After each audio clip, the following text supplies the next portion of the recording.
కరీంనగర్ జిల్లాలోని జగిత్యాల పరిసర ప్రాంతాల వారికి గొప్ప శుభవార్త.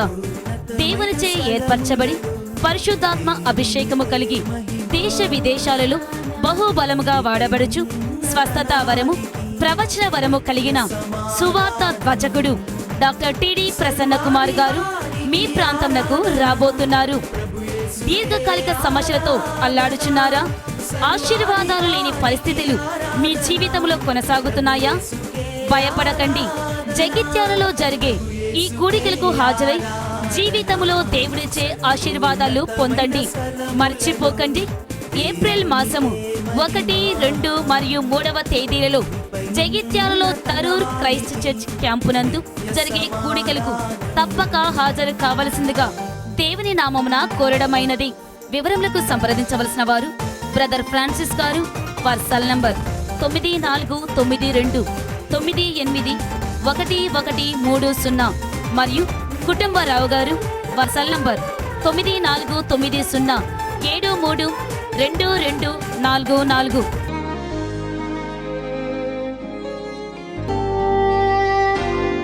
జీవితంలో ప్రార్థనలో పట్టుదలతో గడిపేటువంటి వ్యక్తి అయితే you will have things either downloaded or brought down, కిందికి తీసుకొని వచ్చేటువంటి వారముగా ఉంటాం. బైబిల్లో చూస్తే పేతురు ఎంత కొద్దిసేపు ప్రార్థన చేశాడు, అయితే ఒక పెద్ద దుప్పటి దిగి వచ్చినట్లుగా దేవుని వాక్యంలో రాయబడింది. ఒక పెద్ద ఓపెనింగ్ బైబిల్లో గమనిస్తే తట్టుకోలేనంత, పట్టుకోలేనంత, కంటైన్ చేయలేనంత దేవుడు అన్నాడు, పేతురు లేచి చంపుకొని తినము. అంటే నీకు అడ్డమే లేదు. సింహం అక్కడ ఉంటుంది, సింహం అన్ని జంతువులను చంపుతుంది. అయితే పేతురు నీవు లేచి అడుగేస్తే ఆ సింహాన్ని కూడా చంపేస్తాం. ఇదిగో పులి అనేటువంటిది ఉంది, అది భయంకరమైనటువంటి క్రూర జంతువు, ప్రతిదాన్ని చంపుతుంది. అయితే పేతురు నీవు లేచినట్లయితే you will kill even the tiger. తోడేలు, ఎలుగుబంటి, వాట్ ఎవర్ ఇట్ ఈస్, ఎటువంటి క్రూర జంతువు అయినా, ఎటువంటి సాధు జంతువు అయినా, సకల చతుష్పాద జంతువులు అక్కడ ఉంటున్నాయి. And you have unlimited download capacity. నాకు కూడా ఇంటర్నెట్ లో అన్లిమిటెడ్ డౌన్లోడ్ ఉందండి. అయితే వింత ఏదంటే ప్రతి నెల 26, 27వ తేదీల్లో బిఎస్ఎన్ఎల్ నుంచి నాకు ఒక SMS వస్తుంది. చాలా వింతగా ఉంటుంది ఆ SMS. మీ యొక్క అన్లిమిటెడ్ డౌన్లోడ్ ప్రొవిజన్ అయిపోయింది, ఇప్పటి నుంచి ఛార్జింగ్ ఉంటుంది. నేను అన్లిమిటెడ్ డౌన్లోడ్ కి డబ్బు కడుతుంటున్నా. అయితే 26వ తేదీ 27వ తేదీ వాళ్ళు ఏమంటారంటే మీ యొక్క అన్లిమిటెడ్ డౌన్లోడింగ్ కెపాసిటీ అయిపోయింది అంటారు. దాని పేరు అన్లిమిటెడ్. ఎట్లా అయిపోతుందండి? అది మానవ ప్రభుత్వం. అయితే మన దేవుడు ఉంటున్నాడు, ఆయన ఒక మాట చెప్తే నెరవేరుస్తాడు. ప్రార్థనలో అన్లిమిటెడ్ డౌన్లోడ్ కెపాసిటీ ఉంది. దేవుడు చెప్తున్నాడు, మే ఇట్ బి సో, అంతే, అది జరుగును గాక. దానికి అడ్డం లేదు ప్రేమ వాళ్ళారా. ఏదైనా మీరు పొందవచ్చు, ఏదైనా మీరు సాధించవచ్చు అండి. అడుగు ప్రతివాడు పొంది ఉన్నారని నమ్మాలి. బైబిల్ వచ్చిన తిరిగి ఆ భాగంలోనికి మనం వెళ్దాం. అపొస్తలుల కార్యములు 10వ అధ్యాయం 3వ వచనాన్ని మనం చదువుకుందాం. పగలు ఇంచుమించు 3 గంటల వేళ దేవుని దూత అతని ఎద్దకు వచ్చేలి, కొర్నేలి అని పిలుచుట దర్శనమందు తేటగా అతనికి కనబడెను. ప్రియమైన వాళ్ళారా, బైబిల్ చెప్తుంది దర్శనమందు అతనికి తేటగా కనపడెను అనేటువంటి మాట దేవుని వాక్యాలు చూస్తున్నాం. దర్శనం అనేది అలా ఉంటుందా? ఒకసారి ఆలోచన చేద్దాం. చాలా మంది ఏం చేస్తున్నారంటే దర్శనాల విషయంలో కన్ఫ్యూజ్ అయిపోయేసి దర్శనము కాని దాన్ని దర్శనంగా భావించి దేవుడు నాతో చెప్పాడని చెప్పేసి విపరీతంగా బాధపడే వాళ్ళు ఉన్నారు, టైం వేస్ట్ చేసుకునేటువంటి వాళ్ళు ఉంటున్నారండి. దర్శనములు అనేటువంటి బైబిల్ చెప్తుంది కదా తేటగా. ఆ మాట ఇర్మియా గ్రంథం 1వ అధ్యాయం 11, 12. మరియు యెహోవా వాక్కు నాకు ప్రత్యక్షమై, ఇర్మియా నీకేమి కనబడుచున్నదని సెలవిచ్చెను. అందుకు బాదము చెట్టు చూవ కనబడుచున్నదని నేననగా, యెహోవా నీవు బాగుగా కనిపెట్టితివి, నేను చెప్పిన వాక్యంను నెరవేర్చుటకు నేను ఆతురపడుచున్నానెను. 2వ మారు యెహోవా వాక్కు నాకు ప్రత్యక్షమై, నీకేమి కనబడుచున్నదని సెలవీయగా. దేవుడికి ఇర్మియాకు మధ్య ఏం జరుగుతుందండి? పరిశుద్ధాత్మ దేవుని క్లాసెస్ జరుగుతున్నాయి. ఎప్పుడైతే ఇర్మియా ప్రవక్తగా అయిపోయాడో ఇప్పుడు దేవుడు ఇర్మియాకు ట్రైనింగ్ ఇస్తున్నాడు. ఇర్మియా నీకేమి కనపడతా ఉంది? దేవుడు ఒక దర్శనాన్ని చూపిస్తున్నాడు. ఇర్మియా చెప్తున్నాడు, దేవా ఇది కనిపించింది. తర్వాత దేవుడు అన్నాడు, నీవు బాగుగా కనిపెట్టితివి అంటున్నాడు. కాబట్టి ఇప్పుడు నీకు చెప్తుంటున్నాడు, the interpretation of the vision, దర్శనం యొక్క ఆ యొక్క భావము ఏమవుతుంది అనేటువంటిది నేను ఇప్పుడు నీకు చెప్తుంటున్నాను. ఒక మీటింగ్స్ లో నేను ఉండగా ఒక ఫ్యామిలీ నా దగ్గరికి వచ్చారు, దూర ప్రాంతం నుంచి వచ్చి నాతో చెప్పినారు, బ్రదర్ కడపకి మేము ప్రార్థనకు వచ్చాం, వచ్చినప్పుడు మీరు ఒక మాట చెప్పారు, ఆ మాట నెరవేరింది. నేను ఏం మాట అండి, మీరు వచ్చింది నాకు గుర్తు లేదు. వాళ్ళు చెప్పినటువంటి మాట ఒక మ్యారేజ్ ప్రపోజల్ అండి. ఆ యొక్క మ్యారేజ్ ప్రపోజల్లో దాదాపు ఫిక్స్ అయింది. ఫిక్స్ అయిన తర్వాత అమ్మాయి అడ్డం తిరిగింది, నేను మ్యారేజ్ చేసుకోను. ఏమైంది ఎవరికి తెలియదు. తల్లిదండ్రులు ఎంతో కూర్చోబెట్టి చెప్పారు, అమ్మ పద్ధతి మంచిది కాదు, మ్యారేజ్ ఫిక్స్ కాకముందే నువ్వు చెప్పాలి. ఇప్పుడు ఫిక్స్ అయిన తర్వాత అసలు సమస్య నీకు వస్తుంది, ఎందుకంటే ఫిక్స్ అయిన మ్యారేజ్ క్యాన్సిల్ అయింది అంటున్నారు. నీకు అర్థం చేసుకోలేకుండా తల్లి ఏడ్చి తండ్రి ఏడ్చి ఎంత చేసినా అమ్మాయి ఒప్పుకోలేదు. వింత ఏంటి చెప్పమంటారా, చేసుకోపోయే అమ్మాయి తల్లి కడపకు వచ్చారు, ఎక్కడ జరిగేది కదా అది, వచ్చి అబ్బాయికి ఆమెను చేసుకోవాలని చాలా ఇష్టం. తర్వాత తల్లికి తన కుమార్తెని ఇతనికి ఇవ్వాలని ఇష్టం. కాబట్టి వచ్చి చెప్పారు, బ్రదర్ ఇది ప్రాబ్లంగా ఉంది, అయితే ఏం చేయాలో అర్థం కావట్లేదు. ఆ అమ్మాయి ఈ అబ్బాయి కూడా చెప్పేసింది, నువ్వంటే నాకు ఇష్టం లేదు, నేను చేసుకోను అంతే. ఈ పరిస్థితుల్లో మీ దగ్గరికి వచ్చినాం. ఓకే అమ్మా, ప్రార్థన చేసి ప్రభు నాకు బయలుపరిచాడు అని వాళ్ళు చెప్పారండి, నాకు గుర్తులేదు యాక్చువల్గా. మీరు తిరిగి మీ ఊరికి వెళ్ళండి, వెళ్ళగానే ఆ అమ్మాయి ఒప్పుకుంటుంది, మ్యారేజ్ జరిగిపోతుంది. ఏంటి ఇంత సింపుల్గా చెప్తున్నారా వాళ్ళు అడిగిన మాట. యు గో, మీరు వెళ్ళండి. వెళ్ళినారు, వెళ్ళగానే అమ్మాయి చెప్పిందంట, సారీ నేను చేసిన దానికి నేను చేసుకుంటా. సో ఇద్దరు కలిసి తల్లి అమ్మాయి చేసుకున్నటువంటి అబ్బాయి ముగ్గురు కలిసి ప్రార్థనకు వచ్చి వాళ్ళు చెప్పినటువంటి మాట ఇట్స్ ఎ మిరకిల్ అండి, ఇది ఒక అద్భుతం. దేవుడు బిడ్డలారా, ఏంటి దేవుడు ఆత్మచేత నింపబడినటువంటి వారికి ఒక తరగతిలోనికి పంపిస్తాడు. వాటిని ఏమంటారంటే హోలీ స్పిరిట్ క్లాసెస్. ఈ తరగతుల్లో దేవుడు ఏం చేస్తారంటే, దేవుడు ఇర్మియాకు నేర్పిస్తున్నాడు. ఇర్మియా నీకేమి కనపడతా ఉంది? మొదటి ప్రశ్న, దేవా నాకు ఇది కనిపిస్తా ఉంది. కనపడగానే కళ్ళు ఇట్లా తెచ్చి, దేవా ఒక చెట్టు కనిపిస్తుందని చెప్పాలా? దేవా అది కాదు, తేటగా కనిపించింది ప్రభా, బాదము చెట్టు కనిపించిందని చెప్పాలా? అయితే ఇర్మియా అంటున్నాడు, బాదము చెట్టు చువ్వ కనిపిస్తా ఉంది అంటున్నాడు. అంత అబ్జర్వ్ చేస్తున్నాడు. And it is so that vision will be such a clear one. దర్శనం అంత తేటగా ఉంటుందా అండి? అప్పుడు దేవుడు అన్నాడు, ఇర్మియా మొదటి పరీక్షలో నువ్వు గెలిచావు, ప్రవక్తగా నువ్వు కాబోతున్నావు, ప్రవక్తకు నేను పరీక్ష పెడుతున్నా, ఈ పరీక్షలో నువ్వు గెలిచావు, నీవు బాగుగా కనిపెట్టితివి.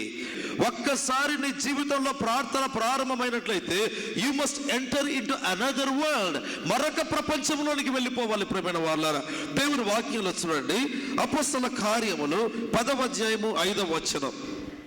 ఇప్పుడు నీవు యొప్పేకి మనుషులను పంపి పేతురను మారు పేరు గల సీమోనును పిలిపించుము. ఇంకా ఏంటి ఈ ప్రార్థనల్లో ప్రియమైన వాళ్ళారా, దేవుడు గైడెన్స్ ఇవ్వడం ప్రారంభిస్తాడు. కొర్నేలి ఏ ఊరు చెప్తుంటున్నాడు? ఆ ఊరి పేరు యొప్పే. ఆ ఊరిలో చర్మకారుడైన సీమోన్ అనేటువంటి ఉంటున్నాడు. అతడి ఇల్లు సముద్రపు దరిలో ఉంది. అక్కడికి వెళితే అక్కడ పేతురు అనేటువంటి వ్యక్తి ఉంటున్నాడు. నువ్వు వెళ్ళి పిలిపించుకో. Complete guidance and complete address అండి. ప్రియమైనటువంటి వాళ్ళారా, ఎప్పుడు మనం జ్ఞాపకం ఉంచుకోలేదంటే, మనతో మాట్లాడే దేవుడు ఉంటున్నాడు, మనకు చూపించే దేవుడు ఉంటున్నాడు. ఎప్పుడు ఇది జరుగుతుంది? ఎల్లప్పుడూ ప్రార్థన చేసేవారికండి. That one has to be very careful about. ఎల్లప్పుడూ ప్రార్థన చేసేవా. ఎప్పుడో ఒకసారి నేను ఆత్మను పొందినాను కాబట్టి ఒక 5 నిమిషాలు ప్రార్థన చేస్తాను, దర్శనము చెబుతానంటే కుదరదండి. ఈ అనుభవాలన్నీ కూడా ఎల్లప్పుడూ ప్రార్థన చేసేటువంటి వారికి. చూడండి, అపొస్తలుల కార్యములు 10వ అధ్యాయము 20వ వచనం. నీవు లేచి క్రిందికి దిగి సందేహింపక వారితో కూడా వెళ్ళుము, నేను వారిని పంపి ఉన్నానని దేవుడు పేతురుకు చెప్తున్నాడు. పేతురు, పైకి ఎక్కావు కదా, ఇప్పుడు క్రిందికి దిగిపోము నీవు అంటున్నాడు. నువ్వు పైకి ఎక్కినావు ప్రార్థన కొరకై, ఇప్పుడు ఎక్కడికి పోవాల్సింది దేవుడు చెప్తుంటున్నాడు. If you go to the presence of the Lord, to the feet of the Lord, you will have to get a guidance. ఒక గైడెన్స్ నీకు రావాలి. ఏంటి ఆ గైడెన్స్? నీవు పలాని చోటికి వెళ్ళాలి. సందేహించక వారితో కూడా వెళ్ళు. ఎవరితో? వారితో కూడా. బలమైన ప్రార్థనలో, ఎల్లప్పుడూ ప్రార్థనలో ఈ లోకానికి డిటెక్ట్ డిటాచ్ అయిపోతాము. అంటే ఈ లోకానికి మనకు ఉండేటువంటి సంబంధాలు తగ్గుతాయి, సర్వశక్తి కలిగిన దేవునికి మనకు ఉండేటువంటి సంబంధాలు పెరగడం ప్రారంభిస్తాయి. దేవుడు మనతో మాట్లాడేటువంటి వాడుగా ఉంటాడు. ఇంకా చూడండి, దేవుని యొక్క వాక్యాలు చూస్తే అపోస్తల కార్యములు 10:10. అతడు మిక్కిలి ఆకలిగొని భోజనము చెయ్యగోరెను.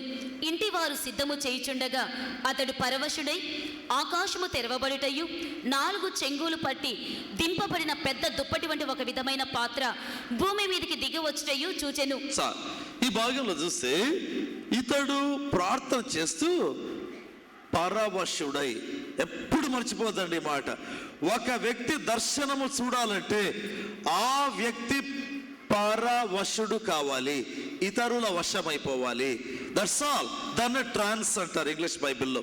అంటే నా సొంత వశములో ఉండి నేను చూచే దర్శనాలు తప్పుడు దర్శనాలు. నాకు ఒక ఉద్యోగం అంటే ఇష్టం, అది మనసులో పెట్టుకుని ఎంత ప్రార్థన చేసినా అదే అన్నట్టుగా కనిపిస్తుంది. అందుకే బైబిల్ చెప్తుంది కదా, నీవు దేవుని దగ్గర నుంచి ఒక దర్శనము పొందాలి అంటే నీవు పరవశుడమైపోవాలి. అప్పుడే ఏమవుతుందంటే you will get the downloads. అప్పుడే డౌన్లోడ్ వస్తుంది, లేకపోతే చాలా డిస్టర్బెన్స్ ఉంటుందండి. ఏ విధంగా ఉంటుంది? నువ్వు ప్రార్థన చేస్తుండగా మొట్టమొదట ఒక దేవుని వెలుగు వచ్చేస్తుందండి, గొప్పగా దేవుని వెలుగు వస్తుంది. ఆ వెలుగులో నీవు ఉండిపోతావు. You will be in that light. ఆ యొక్క గొప్ప వెలుగులో ఉండడం జరుగుతుంది. అప్పుడు స్టార్ట్ అవుతుంది అనమాట దర్శనం. అప్పుడు స్టార్ట్ అవుతుంది ఆ యొక్క స్వరం. లేకపోతే చెబుతుంటారు కదా, దేవుడు నాతో మాట్లాడుతున్నాడు, మాటి మాటికి మాట్లాడుతున్నాడు, ప్రతిసారి దేవుడు మాట్లాడుతున్నాడు, ప్రతిసారి అదే సంగతి చెప్తున్నాడు. ఫస్ట్ చెక్, ఒకసారి పరీక్ష చేసుకోండి, మీరు పరవశులు అయిటున్నారా, స్వవశులు అయిటున్నారా? ఏదో ఒకటి మనకి ఇష్టం కలిగి ప్రార్థన చేస్తే అదే దేవుని చిత్తమని ఎవరికైనా తెలుస్తుందండి. మహా గొప్ప ఏలియాకైనా తెలియాల్సిందే. ఎందుకంటే మనము మన వశంలో ఉంటున్నాం, మన సొంత ఇష్టంలో ఉంటున్నాం. అయితే బైబిల్ చెప్తుంది కదా, ప్రార్థిస్తూ ఉండగా పేతురు పరవశుడైపోయాడు. ఇప్పుడు అతనికి ఇష్టం లేనటువంటి ఒక పని దేవుడు పెడుతున్నాడు. అతని ఇష్టమేది? యూదులకు వాక్యం చెప్పాలి, ఇతరులకు వాక్యం చెప్పకూడదు. కనుక దేవుడు ఏం చేస్తున్నాడంటే అతని యొక్క ట్రాన్స్లోకి తీసుకెళ్ళాడు, పరవశునిగా చేసేసాడు. And he saw the heavens opened. మరొక అనుభవం ఏదంటే ఆకాశము తెరవబడింది. ఆకాశము క్రింద ఉంది మనకిష్టమైన దర్శనాలు, ఆకాశము పైనుండి కిందికి దిగి వస్తుంది, అది దేవుడు మనకిచ్చేటువంటి దర్శనాలు. అందుకే దర్శనాల దగ్గర దేవుని చిత్తం కనుక్కునే టైంలో అనేక మంది దేవుని బిడ్డలు పూర్తిగా రాంగ్ స్టెప్స్ వేస్తారు. అందుకే ఎవరైనా బ్రదర్ దేవుడు నాతో మాట్లాడినాడు అనగానే ఫస్ట్ ఆఫ్ ఆల్ నాకు కలిగే తలంపు ఏదంటే, is it that they were really guided by the lord or otherwise? తప్పు కాదండి, తెలియక ఏం జరుగుతుంది, ఈ మిస్టేక్స్ చేస్తారు. ఒకసారి స్పాట్ వాల్యుయేషన్ జరుగుతుంది. ఆ తమాషా సంఘటన ఇది. పేపర్లు దిద్దుతుంటారు కదా, లెక్చరర్స్ దిద్దుతుంటే సాంస్క్రిట్ పేపర్ జువాలజీ లెక్చరర్కి పోయిందండి. జువాలజీ లెక్చరర్ మొత్తం దానికి కరెక్షన్ చేసి మార్కులు వేసి టోటల్ చేసి ఆ యొక్క మార్కులను ఆ యొక్క కాలమ్స్లో పోస్ట్ చేసి బండిల్లో పెట్టి పంపించాడు. తీరా చూస్తే స్క్రూటినీ దగ్గరికి పోయినప్పుడు తెలిసింది ఈ జువాలజీ లెక్చరర్ సాంస్క్రిట్ పేపర్ దిద్దినాడు. కనీసం తాను ఏమి దిద్దుతున్నాడు కూడా చూడకుండా టిక్ వేయడం, మార్కులు వేయడం, టిక్ వేయడం, మార్కు. చాలా జరుగుతాయండి స్పాట్ వాల్యుయేషన్లో ఇలాంటివి. Okay, what ever it is. కాబట్టి ఇతడు అనుకుంటాడు నేను పేపర్ దిద్దినాను అని అనుకుంటాడు, నేను కరెక్ట్గా దిద్దినాను అనుకుంటాడు. తీరా చూస్తే స్క్రూటినీలో బయటపడింది ఇతడు దిద్దింది ఒక రాంగ్ పేపర్ అనేసి. ప్రియమైనటువంటి వారులారా, అదే విధంగా చాలా సందర్భాల్లో దేవుడు నాకు దర్శనం ఇచ్చాడు, దేవుడు నాకు బయలుపరిచాడు, దేవుడు నాతో మాట్లాడాడు, దేవుడు నాకు ప్రత్యక్షతలు ఇచ్చాడు. Check yourself. ఒకసారి పరీక్ష చేసి చూసుకోరండి, whether you were in the trance. మీరు పరవశులైనారా లేదా? మొదటి ప్రశ్న. రెండవదిగా, తెరవబడిన ఆకాశమా, ఇంకా ఆకాశం కిందనే ఉంటున్నావా? ఆలోచన చేయాలి. అప్పుడు తెలుస్తుంది weather you were led by the spirit of the lord or otherwise. కాదా అనేటువంటిది అప్పుడు తెలుస్తుంది. చూడండి, పరిశుద్ధ గ్రంథంలో గమనిస్తే మార్కు సువార్త 9వ అధ్యాయం 2వ వచనం. 6 దినములైన తరువాత యేసు పేతురును యాకోబును యోహానును మాత్రం వెంట పెట్టుకుని ఎత్తైన ఒక కొండ మీదికి ఏకాంతముగా వారిని తోడుకొని పోయి వారి ఎదుట రూపాంతరము పొందెను. అంతలో ఆయన వస్త్రములు ప్రకాశమానమైనవియు మిగుల తెల్లవియు అయిను. లోకమందు ఏ చాకలియును అంత తెల్లగా చలువ చేయలేడు. చాలు, మోషే ఏలియాలు కనిపించినట్లుగా తర్వాత ఉంటుంది. ఒక ప్రశ్న, ప్రభు మొదట రూపాంతరము పొందాడా, లేదా ఏలియా మోషేలు కనిపించిన తర్వాత రూపాంతరం పొందాడా? రూపాంతరం పొందిన తర్వాత ఈ అనుభవాల మొదట రూపాంతరం అండి. అది అక్కడ ఉండేటువంటిది. మోషే ఏలియాలను చూచే దర్శనము కలగక ముందు బైబిల్ చెప్తుంది కదా, జీసస్ వాస్ ట్రాన్స్ఫిగర్డ్. ప్రభు రూపాంతరం చెందాడు. రూపాంతరము జరిగిన తరువాత నంబర్ 1 ఏంటట, ఆయనలో మార్పులు రావడం ప్రారంభించాయి. ఆయన వస్త్రములు మారిపోయినాయి, ఆయన ముఖము సూర్యకాంతిలాగా మారిపోయింది. దెన్ ఎక్స్పీరియన్సెస్ అండి. మొట్టమొదట ప్రార్థించేటువంటి వ్యక్తులు పెను మార్పులు రావటం ప్రారంభిస్తాయి. ఆ దర్శనానికి ముందు ప్రేమైనటువంటి వాళ్ళ కొన్నిసార్లు ఎట్లుంటుందంటే సంతోషం, కొన్నిసార్లు చెమటలు పడతాయి, కొన్నిసార్లు అప్పుడప్పుడు మంచి పవర్ఫుల్ ఇంజెక్షన్ వేస్తే ఏమవుతుంది, ఒక్క నిమిషములో జ్వరం తగ్గేటువంటి సూదులు వేస్తారు. అలాగే ఆ దర్శనము, ప్రభు నిన్ను దర్శించేటువంటి సమయం ఉంటుంది కదా, బలమైనటువంటి దర్శనం, బలమైన విజిటేషన్ అయితే ప్రేమైన వాళ్ళారా కొన్నిసార్లు కింద పడతారు తట్టుకోలేక, పడిపోయి లేచేదానికి కూడా శక్తి ఉండదు. ఒక్కసారి పడినారంటే కింద మేబీ 10 minutes 20 minutes అట్లాగే పడిపోయి ఉంటారు, చేతగాక పడిపోతారు. అంత పవర్ఫుల్గా విషన్స్ వస్తాయి కొన్నిసార్లు అండి. అది కూడా చెప్తుంటున్నారు. కొన్నిసార్లు ఏమైపోతాయి అంటే మనిషి తేలిగ్గా మారిపోతారు, చాలా తేలిగ్గా మారి గాలిలో ఎగురుతున్నారా అన్నట్టుగా మారిపోతారు. రకరకాలుగా కలుగుతాయండి. బైబిల్ చెప్తుంది యేసు మొదట రూపాంతరము చెందాడు. And then people began to see Moses and Elijah. మోషే ఏలియాలను చూడడం ప్రారంభించారు. కనుక దర్శనములు అంటే ఏంటి, దేవుడు మాట్లాడడం అంటే ఏంటి, దేవుడు ప్రత్యక్షతలు అంటే ఏంటి, ప్రేమైనటువంటి వాళ్ళారా దేవుని బిడ్డలైనటువంటి వారు చాలా చాలా చాలా జాగ్రత్తగా ఉండాలి.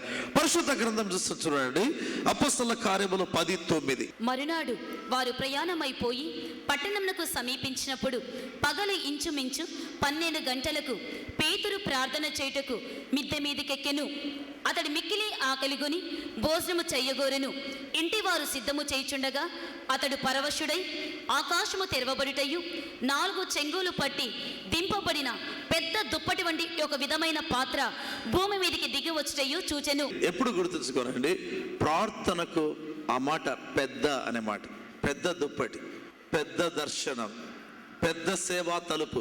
ఇంతవరకు యెరూషలేములోనే పేతురు ఎంత సంతోషించాడు. యెరూషలేము పట్టణమంతా రక్షణ వార్తను చెప్పారు. యెరూషలేము పట్టణంలో వేల మంది విశ్వాసులు అయ్యారు. అయితే ఈ ప్రార్థన తర్వాత అంతకంటే మహా గొప్ప దర్శనం, ఇంతకంటే పెద్ద దర్శనం ఏంటి, అన్యజనులు పట్టబడటం అనేది, అన్యజనులు ప్రభు దగ్గరికి రావడం. ప్రభుల వల్ల మన జీవితంలో తెలుసుకోవాలి, ప్రార్థనకు దేవుడు పెద్దవి ఎత్తిపెట్టి ఉంటాడండి, చాలా పెద్దవి. విశ్వాసులమైనటువంటి మనం చేతకాని పిసినారి వాళ్ళమని చెప్తుంటున్నాను. ఐ ఆల్వేస్ సే పిసినారి ఏంటంటే తక్కువ ఇచ్చేవారు పిసినారు కదా, నేనంటాను తక్కువ తీసుకునే మనం పిసినారులమండి. God wants to give liberally. దేవునికి బలయిష్టం ధారాళంగా ఇవ్వడం.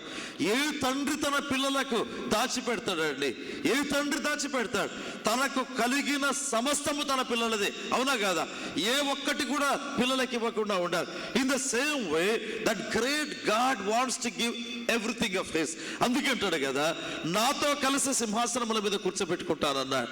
నాతో కలిసి ఏంటి కారణం, వీఆర్ హిస్ చిల్డ్రన్, అంతే, మనం ఆయన పిల్లలమై ఉంటున్నాం. అయితే ఆ యొక్క గొప్ప దేవుణ్ణి ఒకవేళ గొప్పగా చూస్తామేమో కానీ ఆయన ఒక గొప్ప నిజమైన తండ్రి అని మనం గుర్తించలేకుండా ఉంటున్నాం. అందుకే రోమా 8:24 నుంచి డౌన్ చదువుతూ వెళ్ళినట్లయితే పరిశుద్ధాత్మ పరిచర్యను గురించి రాయబడి ఉంటుంది. మాట కనిపిస్తుంది ఏమంటే, పరిశుద్ధాత్మ దేవుడు తానే మనము దేవుని పిల్లలమని సాక్ష్యమిచ్చుచున్నాడు. పరిశుద్ధాత్మ దేవుని పనులలో ఒక పని ఎప్పుడు చెప్తుంటాడు, ప్రసన్న కుమార్ నీవు దేవుని బిడ్డవు, లేకపోతే పలానా సురేష్ ఇదిగో నువ్వు దేవుని యొక్క బిడ్డ. ఎప్పుడు పరిశుద్ధాత్మ పని అది. అది కూడా ఏంటంట, చెప్పడంట, సాక్ష్యం ఇస్తాడు. సాక్ష్యం ఇవ్వడం అంటే అర్థం ఏంటి? చూసి చెప్తున్నాడు. మనకు తెలియదు మనం దేవుని పిల్లలమని, అయితే ఆత్మదేవుడు చూచినప్పుడు మనం దేవుని పిల్లలమై ఉంటున్నాం. కాబట్టి ఆత్మదేవుడు సాక్ష్యం చెప్తున్నాడు. ఐ నో, నాకు తెలుసు మీరు దేవుని పిల్లలు, నాకు తెలుసు మీరు దేవుని పిల్లలు, కాబట్టి అడగండి, కాబట్టి అడగండి. ప్రియమైనటువంటి వారలారా, మనము దేవుణ్ణి అడగడంలో సందేహించకూడదు, మనం దేవుణ్ణి అడగడంలో వెనక్కి తగ్గకూడదు. మనం దేవుణ్ణి అడిగేటువంటి టైంలో దేవుడు ఇస్తాడని నమ్మాలి, దేవుణ్ణి అడిగేటువంటి సమయంలో పొంది ఉన్నామని నమ్మాలి. దేవుని చిత్తము కనుక్కునే సమయంలో బీ కేర్ఫుల్, చాలా జాగ్రత్తగా ఉండడం ప్రారంభించాలి. చూడండి, పరిశుద్ధ గ్రంథంలో యెషయా గ్రంథం 41వ అధ్యాయం 25వ వచనం. ఉత్తర దిక్కు నుండి నేనొకని రేపుచున్నాను, నా నామమున ప్రార్థించువాడొకడు సూర్యోదయ దిక్కు నుండి వచ్చుచున్నాడు. ఒకడు బురద త్రొక్కునట్లు, కుమ్మరి మన్ను త్రొక్కునట్లు అతడు సైన్యాధిపతులను నలగద్రొక్కును. సార్, ఆ మాటలు, బైబిల్ మాటలు ఎప్పుడు నేను చెప్తాను, భలే వింతగా ఉంటాయి. ఉత్తర దిక్కు నుండి నేనొకని రేపుచున్నాను, అంతేనా? కింద ఉంటుంది సూర్యోదయ దిక్కు నుండి. సూర్యోదయం అంటే ఏంది? తూర్పు దిక్కు నుంచి. అంటే ఉత్తర దిక్కుకంతా ఒకడే, తూర్పు దిక్కుకంతా ఒకడే. ఇలాంటి ప్రార్థన పనులు చాలా తక్కువ ప్రేమైన వారలారా. అయితే ఎప్పుడు కూడా మనం తెలుసుకోవాలి, అరుదైన గుంపులో మనం ఉండాలి. భారతదేశంలో 130 కోట్ల మంది ఉన్నారు. ఓకే, 130 కోట్ల మంది ప్రధానమంత్రులు కాలేరు, అయితే ఒకడే ప్రధానమంత్రి. బలమైన ప్రార్థన పనులు ఉంటున్నారు. ప్రభు ఉంటున్నాడు, ఉత్తర దిక్కు నుండి నేను ఒకని రేపుచుంటున్నాను. అమ్మో, తర్వాత అంటాడు సూర్యోదయ దిక్కు నుండి. ఆ దిక్కుకు ఒకడే, ఈ దిక్కుకు ఒకడే. ఈ ప్రార్థన పరుడు సైన్యాధిపతులను నలగదొక్కుతాడు. ఎంత గొప్ప మాట! పేతురు, నీవు లేచి చంపుకొని తిరు, సింహమును చంపేస్తావు, పులిని చంపుతావు, తోడేలను చంపేస్తావు, ఏదైనా సరే నీ పరిచయంలో అడ్డం అనేటువంటిది ఉండదు. Yes, a person who knows the power of prayer and the importance of prayer will have his life unhindered by any force అండి. ఏ శక్తి కూడా అడ్డు రాలేదు. ఇప్పుడు దేవుడు అంటున్నాడు, ఉత్తర దిక్కంతటికి కూడా just one man with such tremendous prayer unction, ప్రార్థన అభిషేకము కలిగిన ఒకడే తూర్పు దిక్కు నుండి ఒకటి రేపుచున్నారు. అతడు సైన్యాధిపతులను నలగదొక్కుతాడు.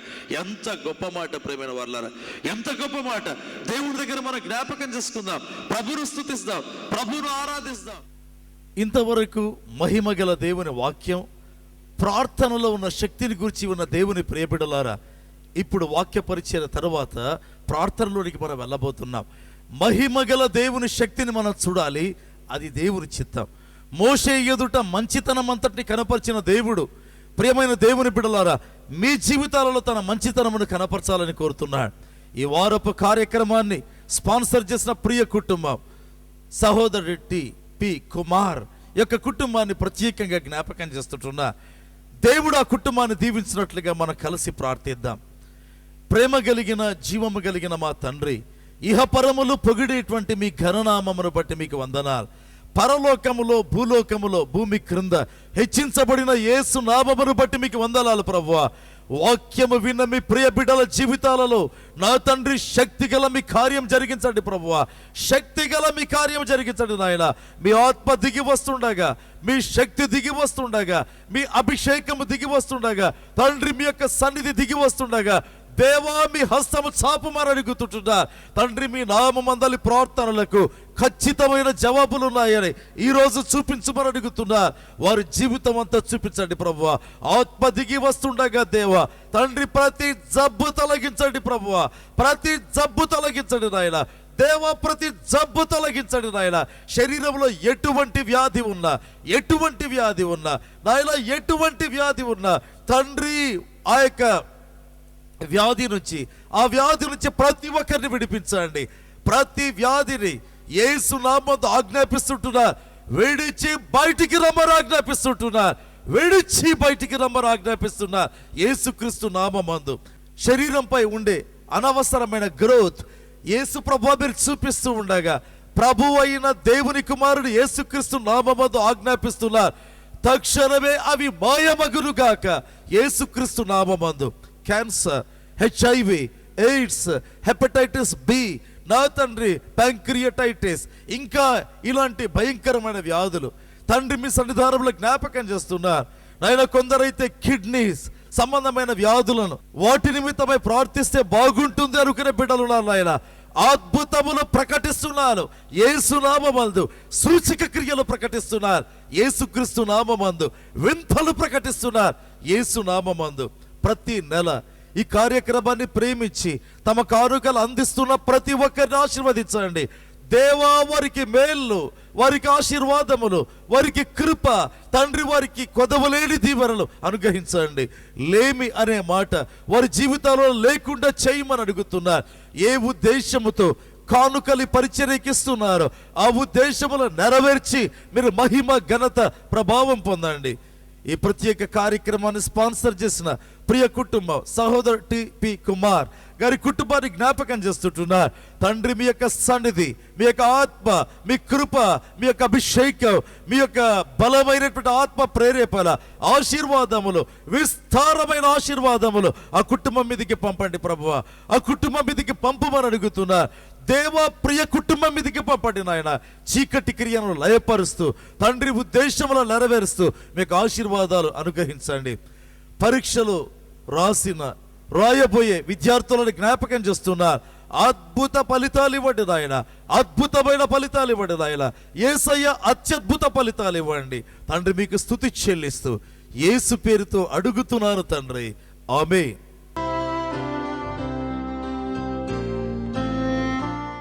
మా భర్తకు అసలు విష జ్వరంతో బాధపడతా ఉన్నాడు. వెయిట్ కూడా తగ్గిపోయినాడు. అందరూ ఇంకా అసలు నమ్మకం లేదు, చనిపోతారనేసి మా బంధువులంతా వచ్చి చూస్తా ఉన్నారు. అసలు బ్లడ్ కూడా లేదని చెప్పినారు. బ్లడ్ కూడా 2 బాటిల్స్ ఎక్కించినాము. అయినా కూడా అసలు నమ్మకం లేదు, చనిపోతాడని అసలు రూపే మారిపోయినాడు అతను. అప్పుడు అసలు మాకు తెలియదు దేవుని గురించి. అసలు ఇక్కడ ఈ కృపా చర్చ్ ఇక్కడికి వస్తా అన్నాము. ఇప్పుడు అసలు దేవుడు నిజంగా మా భర్త అసలు చాలా స్వస్థపడిన. ఆ జ్వరం ఎట్లా పోయిందో ఏమో తెలియదు, కానీ అసలు వెయిట్ కూడా పెరిగినాడు. ఇప్పటి వరకు మేము హాస్పిటల్కి పోయేది లేదు.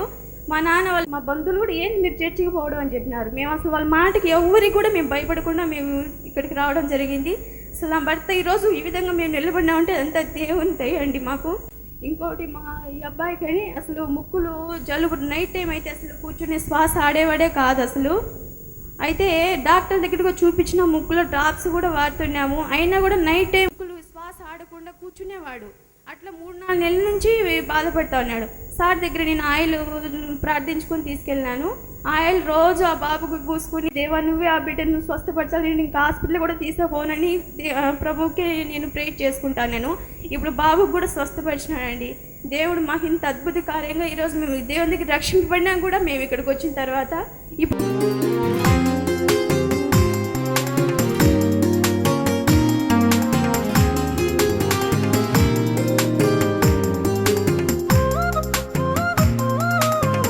తూర్పు తారా యేసయ్య జన్మమును తెలిపిన తారా. ఆ తారనే కోట్ల నక్షత్రములలో ఆయన తారా.